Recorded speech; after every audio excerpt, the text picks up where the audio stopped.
Sekejap. Shh. Umi tengah buat ni.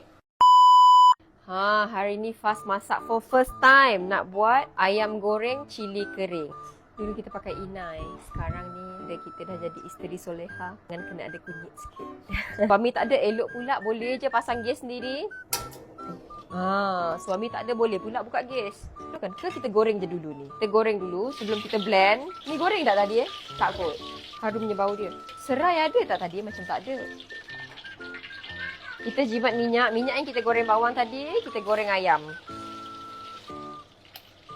Sambil goreng ayam tu, kita blend dulu cili ni. Tak tahu dalam ni bawang putih, bawang merah, cili kering semua ada kat dalam ni. Cili yang kita dah kisar tadi tu, kita masukkan dalam nak goreng ayam tadi. Cuma kita buang sikit lah minyak dia sebab tak nak guna banyak sangat minyak. Dalam Umi sibuk memasak, ada yang sibuk berperang kat belakang tu diorang.